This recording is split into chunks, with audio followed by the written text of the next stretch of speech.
മോളെ ഇരിക്കേ ഇരിക്കേ.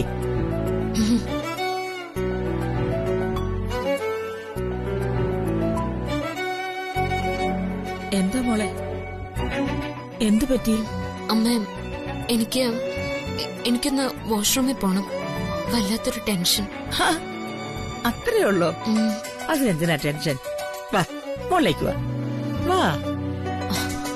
എന്തു പറ്റി മോളെ? ടെൻഷൻ അല്ലാതെന്താ? മോക്കൊന്ന് വാഷ്റൂമിൽ പോണോന്ന്. ഞാൻ കൊണ്ടുപോവാ. വേണ്ട മമ്മി, ഞാൻ പോയിക്കോളാം. അത് കുഴപ്പമില്ലെന്നേ, ഞാൻ കൂടി വരാം. അല്ല വേണ്ട മമ്മി. നീ ഇങ്ങോട്ട് വന്നേ. മമ്മി വാ.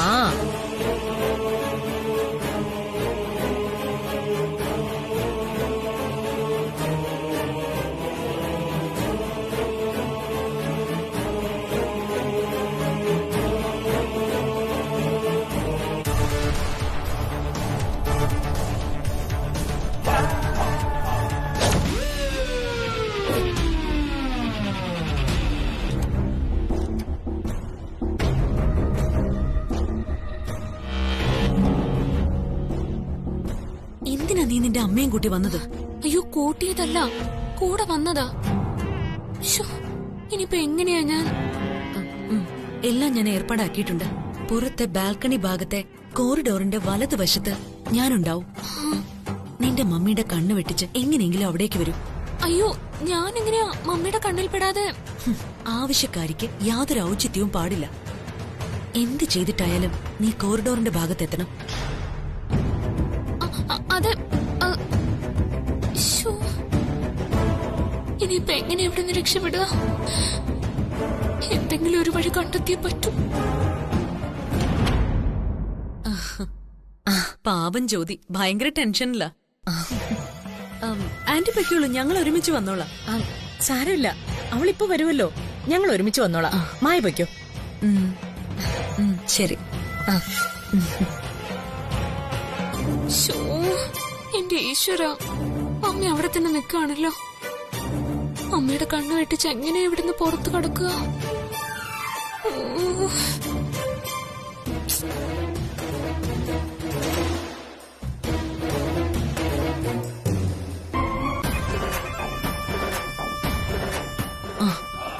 ജ്യോതി, ഇതിലെ നീ താഴേക്ക് ഇറങ്ങിക്കോ.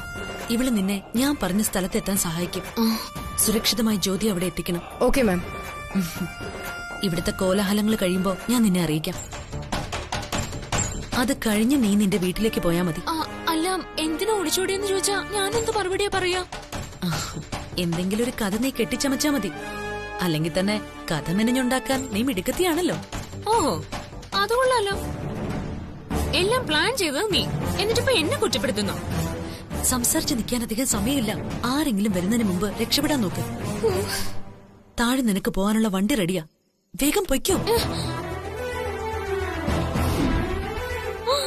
അയ്യോ, ഇതിലൂടെ ഇറങ്ങാനോ? എന്റെ അമ്മേ, എന്നെ കൊണ്ട് ഇതിനൊന്നും പറ്റില്ല. നോക്കി നിൽക്കാതെ ഇറങ്ങ്. അയ്യോ, താഴേക്ക് നോക്കിയിട്ട് തന്നെ എന്റെ കൈയും കാലും വിറയ്ക്കുന്നു. നിന്നെ കൊണ്ട് എന്തും ചെയ്യാൻ സാധിക്കുന്നല്ലേ എല്ലാരും പറയുന്നത്. അപ്പൊ ഇതിലൂടെ ഇറങ്ങാനും നിനക്ക് പറ്റും. ഇനിയും വൈകിയ ആളുകൾ നിന്നെ അന്വേഷിച്ച് ഇങ്ങോട്ട് വരും. പിന്നെ നിനക്കിവിടുന്ന് രക്ഷപ്പെടാൻ ജീവിതത്തിൽ ഒരിക്കലും കഴിയില്ല. ഇനി അതല്ല, DKയുടെ ഭാര്യയായി ഇതിനകത്ത് അടിമയെപ്പോലെ ജീവിച്ചു മരിക്കാനാണെങ്കിൽ വാ, നമുക്ക് തിരിച്ചു പോവാം. അയ്യോ വേണ്ട, ഞാന് ഈശ്വര, ഇതിപ്പോ എന്താ ചെയ്യാ? അതെ, എനിക്ക് ഈ അക്രോഫോബിയ എന്ന് പറയുന്നൊരു രോഗമുണ്ട്. മുകളിൽ നിന്ന് താഴോട്ട് നോക്കിയാ എന്റെ ദേഹം കടന്നു വരയ്ക്കും. ഇപ്പൊ വീഴാൻ പോകുന്ന പോലെ തോന്നും. നിന്നെ കൊണ്ട് സാധിക്കില്ലെങ്കിൽ വേണ്ട. ചെന്ന DKയുടെ മുന്നില് കൈ നീട്ടി ഇരുന്ന് കൊടുക്കാം മെഹന്തി ഇടാൻ. അയ്യോ, അതിനേക്കാളും ഭേദം ഇവിടുന്ന് എടുത്ത് ചാടി ചാവുന്നതാ. ഓ, ആരെങ്കിലും നിന്നെ തിരക്കി വരുന്നതിന് മുമ്പ് ഇറങ്ങ്. അയ്യോ, ആദ്യം ഇവിടെ ഇറങ്ങട്ടെ, എന്നിട്ട് ഞാൻ ഇറങ്ങാം. നീ പേടിക്കാതെ. പേടിക്കണ്ട, ഞാൻ സഹായിക്കാം. ചെല്ല്. പേടിക്കണേ. ഞാൻ എന്നെ കൊണ്ട് പറ്റില്ല എന്ന് ഞാൻ അയാളോട് എത്ര വട്ടം പറഞ്ഞതാ, കേക്കണ്ടേ? പ്രിയയുടെ ജീവിതം രക്ഷിച്ചതിന് പകരം എന്നെ ആ ഹിറ്റ്ലറിന്റെ മുമ്പിൽ അടിയറ വെക്കാൻ പറ്റില്ല എനിക്ക്. അച്ഛനും അമ്മയ്ക്കും വിഷമായി കാണും. നാട്ടുകാരുടെ മുമ്പില് ഞാനവരെ നാണം കെടുത്തി.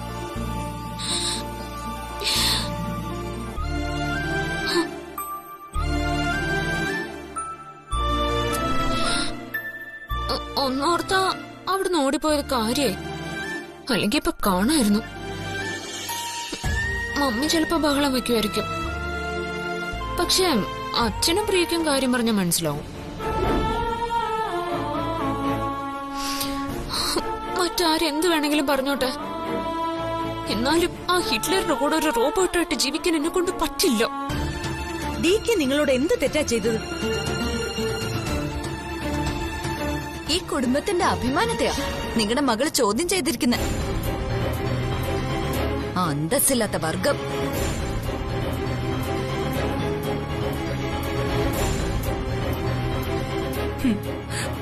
അല്ലെങ്കിലും അട്ടയെ പിടിച്ച് മെത്തേ കിടത്തിയോ കിടക്കില്ല താരേച്ചി. സ്വന്തം കുടുംബത്തിന് പോലും അവളെ കൊണ്ട് എന്ന് നാണക്കേടാ. അപ്പൊ പിന്നെ നമ്മുടെ കുടുംബത്തിന് നാണക്കേടുണ്ടായ അവൾക്ക് എന്താ ചെയ്തു? ഇതിന് നിങ്ങൾക്ക് മറുപടിയൊന്നും പറയാനില്ലേ? അല്ല, ഈ കല്യാണത്തിന് അവൾക്ക് സമ്മതമായിരുന്നില്ലേ? അതോ ഇനി മകൾക്ക് മറ്റെന്തെങ്കിലും ബന്ധം ഉണ്ടായിരുന്നോ? വല്ല പ്രേമമോ മറ്റോ? ഈ അനാവശ്യം പറച്ചിലൊന്നും നിർത്താവോ? കുറച്ചു നേരമായി ഇത് കേൾക്കാൻ തുടങ്ങിയിട്ട്. എന്റെ മോളെ കുറിച്ച് എനിക്ക് നല്ല വിശ്വാസമുണ്ട്. ആരെയും ചതിക്കാനോ അപമാനിക്കാനോ അവളൊന്നും ചെയ്യില്ല.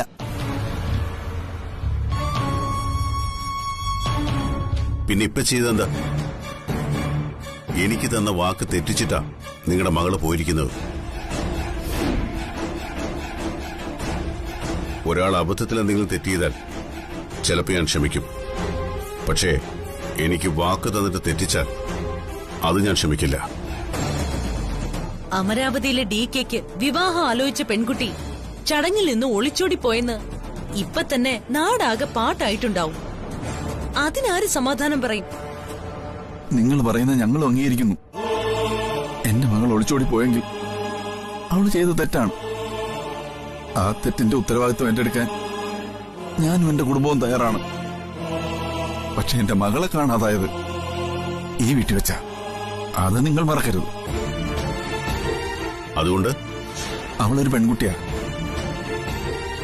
ഇതുപോലൊരു വീട്ടിൽ വെച്ച് പരസഹായമില്ലാതെ അവൾ ഒളിച്ചോടി പോയെന്ന് വിശ്വസിക്കാൻ മാത്രം വിട്ടിയല്ല ഞാൻ. നിന്റെ അനിയത്തിയേക്കാൾ മിടുക്കി, അവളേക്കാൾ സുന്ദരി, പുലിക്കുട്ടിയെ പോലെ ശൗര്യമുള്ള നിന്നെ എനിക്ക് വല്ലാതെ ഇഷ്ടപ്പെട്ടു. ഈശ്വര, ഞാൻ എങ്ങനെ രക്ഷപ്പെടുക? ഇവന്റെ മുമ്പിൽ ഭയന്നു പോയാ പിന്നെ രക്ഷപ്പെടാൻ പറ്റില്ല. നരസിംഹമൂർത്തി രക്ഷിക്കണേ. ജ്യോതി, നീ എന്തോന്നും മിണ്ടാതെ? എവിടെ പോയി നിന്റെ ശൗര്യം? മാറി നിക്കടാ. നീ എന്താ പറഞ്ഞത്? നിന്റെ കയ്യിൽ നിന്ന് രക്ഷപ്പെടാൻ പറ്റില്ലെന്നോ?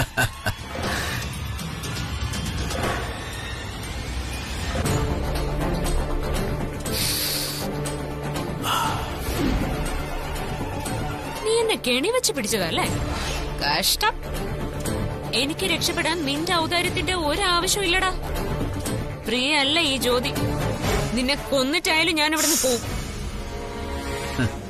നീ ഒരു പുലിക്കുട്ടി തന്നെ, സമ്മതിച്ചു. പക്ഷേ പുറത്ത് കാണിക്കുന്ന ഈ ധൈര്യമൊന്നും നിന്റെ മനസ്സിലില്ലെന്ന് എനിക്ക് നന്നായിട്ടറിയാം. ഞാൻ ആരാണെന്ന് ഇന്ന് നീ അറിയും. നീ എത്ര അലറി വിളിച്ചാലും ഇവിടുന്ന് നിന്നെ രക്ഷിക്കാൻ ആരും വരില്ല. ഇതെന്റെ സെറ്റപ്പാ. 10-15 ഏക്കറിനകത്തുള്ള എന്റെ താവളം. നീയിപ്പോ യൂണിഫോമിലല്ലേ? യൂണിഫോമിൽ ഡ്യൂട്ടിയിലുള്ളൊരു പോലീസ് ഓഫീസറെ തല്ലിയതിന് നിനക്ക് എന്റെ പേരിൽ കേസെടുക്കാം. എന്താ ധൈര്യമുണ്ടോ നിനക്കതിന്? ഉണ്ടെങ്കിൽ നീ ഇപ്പൊ തന്നെ വിലങ്ങ് വെച്ച് കൊണ്ടുപോകണം. പറ്റുമെങ്കിൽ ദാ എന്റെ ഈ കൈകളിൽ വിലങ്ങ് വയ്ക്കാം.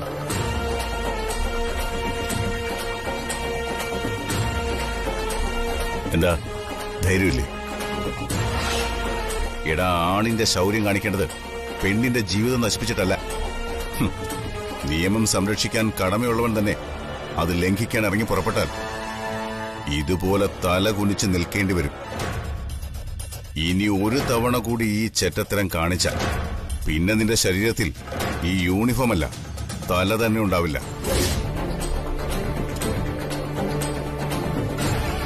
നാട്ടുകാർ ഹിറ്റ്ലർ എന്ന് വിളിക്കുന്ന DK നിനക്കറിയാം. പക്ഷേ നിനക്കറിയാത്തൊരു DK ഉണ്ട്. ഈ കോട്ടിനും കണ്ണടയ്ക്കും പിന്നിലെ പഴയ DK.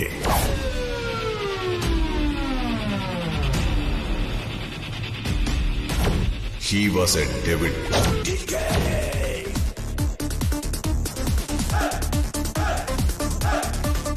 Mind it.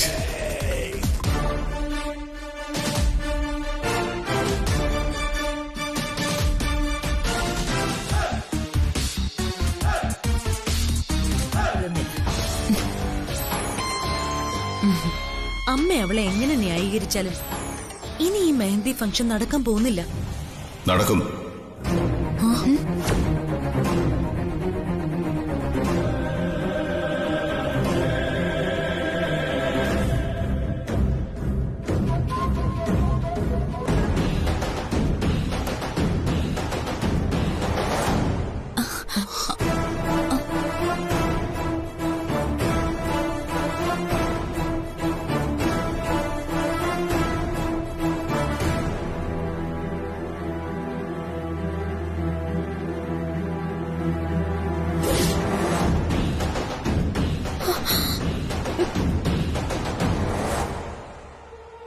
വരൂ.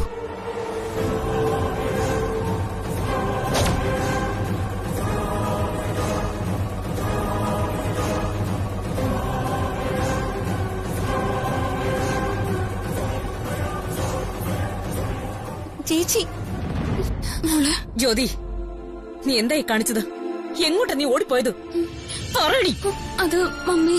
മോളെ, ഇത്രയ്ക്ക് വലിയ മുറിവ് നീ ഞങ്ങൾക്ക് തരുമെന്ന് ഒരിക്കലും വിചാരിച്ചില്ല. ഇതിന് മാത്രം എന്ത് തെറ്റാ ഞങ്ങൾ നിന്നോട് ചെയ്തത്?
മോനെ, നീ എന്തായി കാണിക്കുന്നേ? ഞാൻ വിവാഹം കഴിക്കാൻ പോകുന്നത് ഇവിടെയാണ്.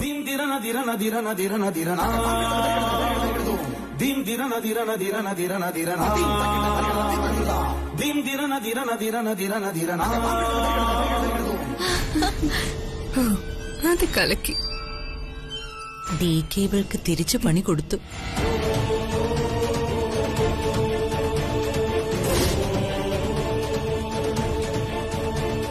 ഇത് ചതിയാ. സുപ്രിയ ആഗ്രഹിച്ചത് നീ സിദ്ധാര്യ മാരി ചെയ്യാനല്ല, ജ്യോതിയെ കല്യാണം കഴിക്കാനാ.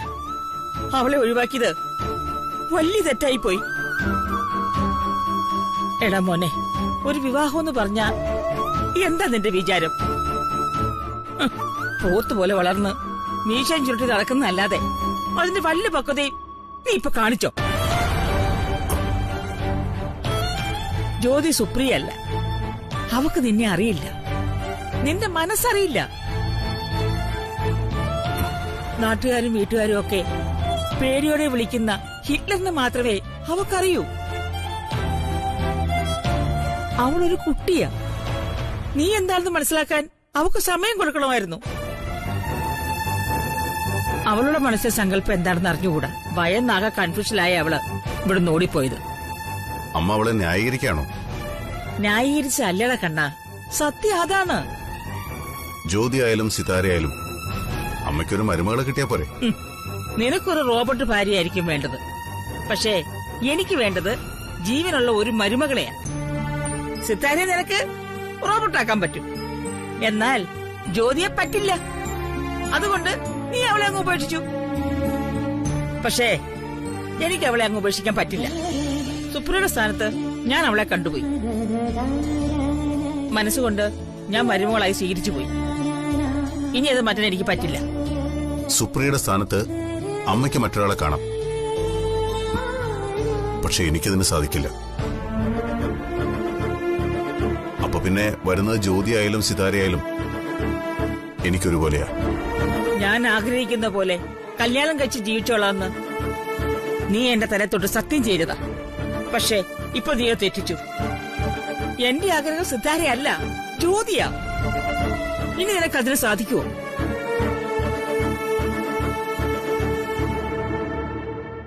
ഇല്ല.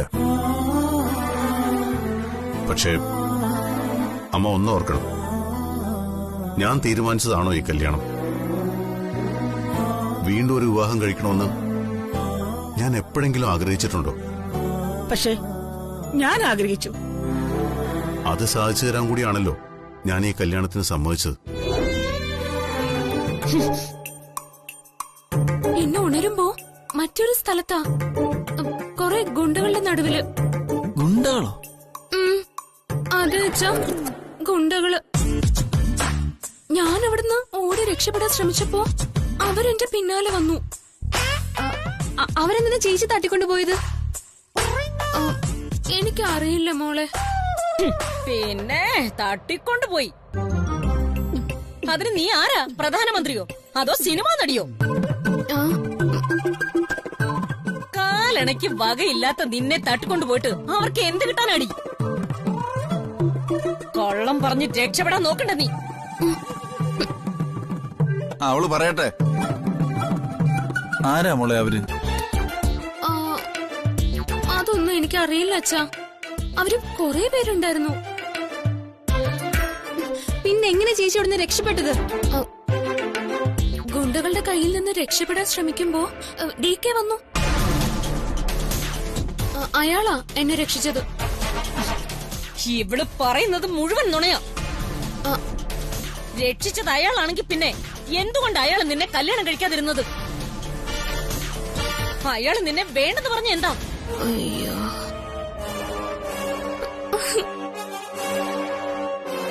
വേറൊരുത്തിയെ വിളിച്ചു വരുത്തി നിനക്ക് പകരം മെഹന്തി ഇട്ടത് എന്തിനാണെന്ന്? നീ തെറ്റ് ചെയ്തിട്ടല്ലേ?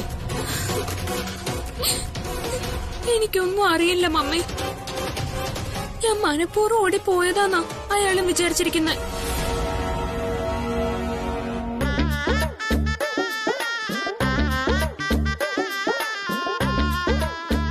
സാരമില്ല മമ്മി, എനിക്കത് വിധിച്ചിട്ടില്ല എന്ന് കരുതി ഞാനങ്ങ് സമാധാനിച്ചോളാം.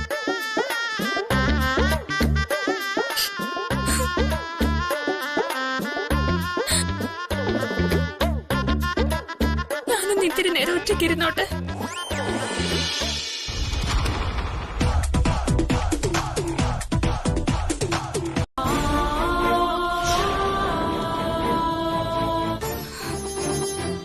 അവിടെ നടന്നതൊക്കെ മമ്മിയോട് പറഞ്ഞ മമ്മിക്കത് സഹിക്കാൻ കഴിയില്ല.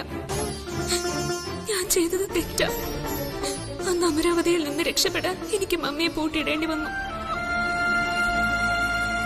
എന്തൊക്കെ ന്യായം പറഞ്ഞാലും തെറ്റ് തെറ്റല്ലാതാവുന്നില്ല. അമ്മയില്ലാത്ത എന്നെ ഇത്രയും വളർത്തിയത് മമ്മിയല്ലേ? ആ മനസ്സ് വേദനിക്കും. അതെനിക്ക് സഹിക്കാൻ പറ്റില്ല. എന്താടി, നിനക്കൊന്നും പറയാനില്ലേ? നീ പറയുന്ന ഓരോ കള്ളത്തരത്തിനും വേദനിക്കുന്നത് നിന്റെ അമ്മയുടെ ആത്മാവ് കൂടിയായിരിക്കും.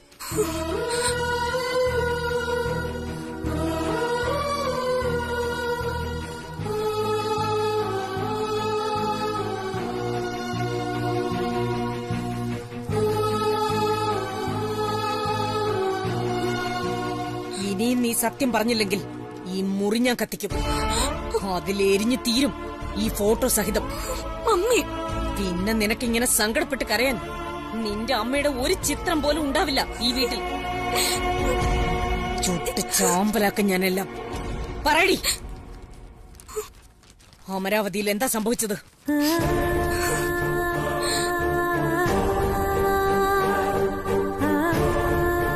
എന്തും വരട്ടെ, അമ്മയോട് നടന്നത് എന്താണെന്ന് തുറന്നു പറയാം. പറയില്ലേ നീ? നോക്കിക്കോ, എല്ലാം ഞാൻ നശിപ്പിക്കും.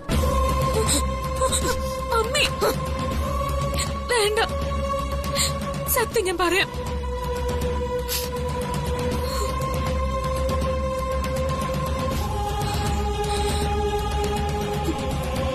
അമ്മ ഊഹിച്ചത് സത്യ. അമ്മയെ പൂട്ടിയിട്ടത് ഞാനും കൂടി ചേർന്ന. എല്ലാം മായയുടെ എന്റെയും പ്ലാനായിരുന്നു.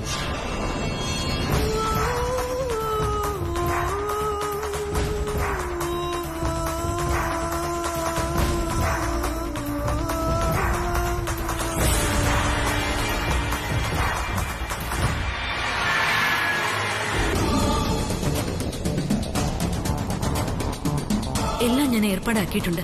പുറത്തെ ബാൽക്കണി ഭാഗത്തെ കോറിഡോറിന്റെ വലതുവശത്ത് ഞാനുണ്ടാവും. നിന്റെ മമ്മിയുടെ കണ്ണു വെട്ടിച്ച് എങ്ങനെയെങ്കിലും അവിടേക്ക് വരും.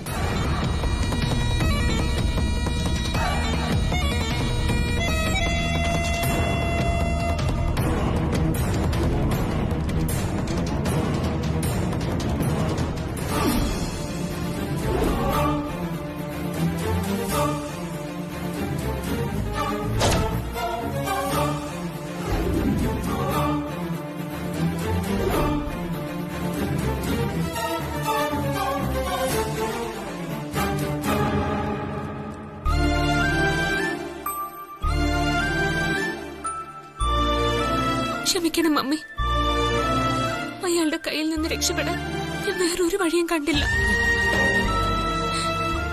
Sorry mummy.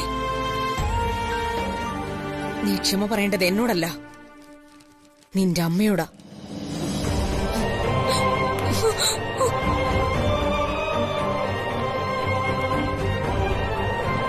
എഴുതടി, സോറി എഴുത. മമ്മി, എന്നോട് ക്ഷമിക്ക. നിനക്ക് മാപ്പ് തരാൻ ഞാനാളല്ല, ഞാൻ നിന്റെ രണ്ടാനമ്മയല്ലേ. പോറ്റമ്മയ്ക്ക് എന്നും രണ്ടാം സ്ഥാനമല്ലേ ഉള്ളൂ. ശരിയാ, ഞാൻ നിന്നെ തല്ലിയിട്ടുണ്ട്, കുത്തുവാക്ക് പറഞ്ഞിട്ടുണ്ട്, ദ്രോഹിച്ചിട്ടുണ്ട്. പക്ഷെ എന്നാലും മമ്മിയെന്ന് നീ വിളിക്കുമ്പോ എന്റെ മനസ്സിൽ നിന്നോടൊരു സ്നേഹം വരും. പലപ്പോഴും ഞാനത് പുറത്ത് കാണിച്ചിട്ടില്ല. പക്ഷെ തെറ്റ് കണ്ട ഞാനത് അപ്പൊ തന്നെ ചോദ്യം ചെയ്യുകയും ശിക്ഷിക്കുകയും ചെയ്യുമായിരുന്നു. ഒക്കെ നീ നന്നായി വരാൻ വേണ്ടിയായിരുന്നു. നീ വളർന്നു വലുതായി നിന്നെ കൊണ്ട് ഈ കുടുംബം രക്ഷപ്പെടുമെന്ന് ഞാൻ കരുതി. ഇനി എനിക്ക് ആ പ്രതീക്ഷയില്ല. തെറ്റ് ചെയ്തവളാ നീ. സോറി എഴുതിയിട്ട് മാത്രം നീ ഈ മുറിന്ന് പുറത്തിറങ്ങിയാ മതി. അമ്മേ,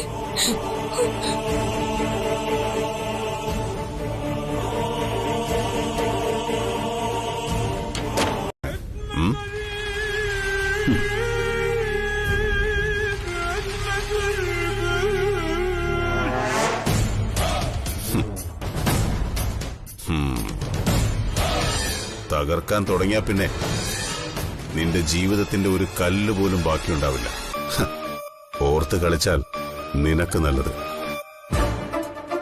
കാലനാകാൻ തീരുമാനിച്ച പിന്നെ ജീവൻ എടുത്തേ DK മടങ്ങും. Mind it.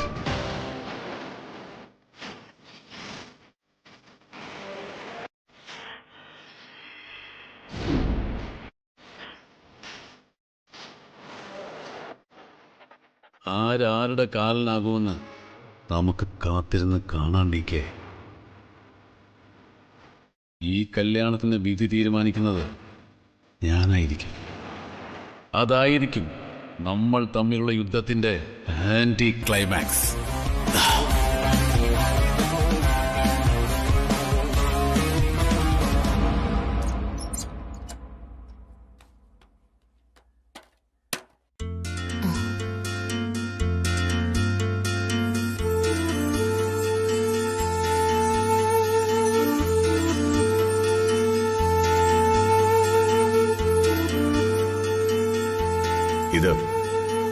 വിക്ടോറിയ പണ്ടെന്നെ അണിയിച്ച മോതിരോ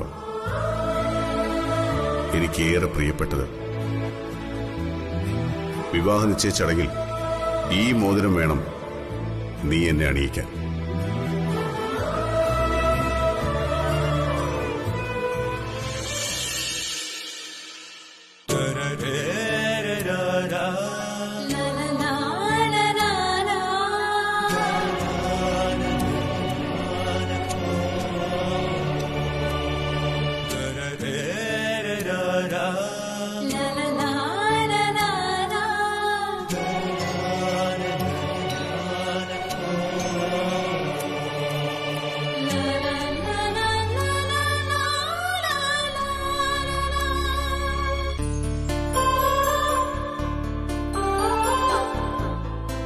ഞാൻ കാരണം DKക്ക് കുറെ അപമാനങ്ങളുണ്ടായി.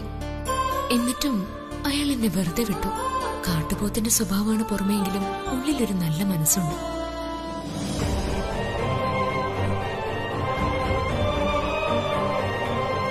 DK ഒരു നല്ല മനുഷ്യനാണ്. അദ്ദേഹത്തിന്റെ റിസ്കിലാ ഞാൻ കുട്ടിയുടെ അനിയത്തിയെ അഡ്മിറ്റ് ചെയ്യാൻ തീരുമാനിച്ചത്.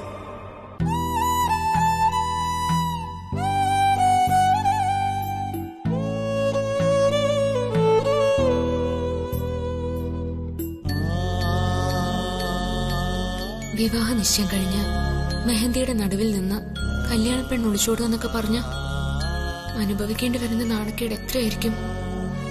അതെല്ലാം അനുഭവിച്ചിട്ടും അയാൾ എന്നെ സ്വതന്ത്രയാക്കി. നമ്മൾ തമ്മിൽ ഇനിയൊരു ബന്ധമില്ല. എല്ലാം ഇന്നത്തോടെ അവസാനിച്ചു. പരസ്പരം ഒരു പരിചയമില്ലാത്ത രണ്ട് അപരിചിതർ മാത്രമാണ് ഇനി നമ്മൾ.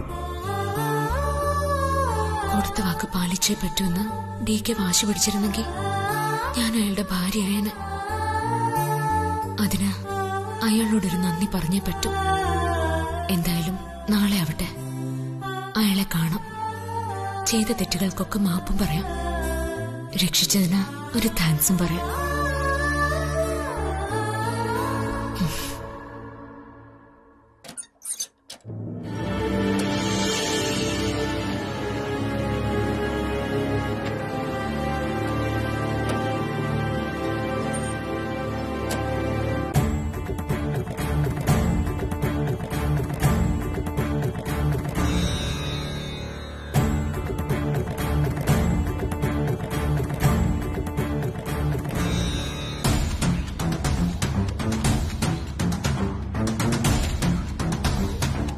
ഇന്ന് തന്നെ ഇതിനെക്കുറിച്ച് ഏട്ടനോട് ചോദിക്കണം.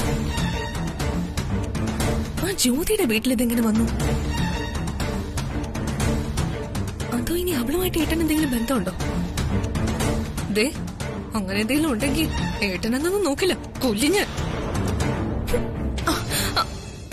ഇതെന്താ ഇവിടെ നിന്ന് ഒറ്റയ്ക്ക് സംസാരിക്കുന്നത്? ഭഗവാനെ, പണി പാളി. ഇവിടുന്നെങ്ങാനും തുറന്നു നോക്കിയാ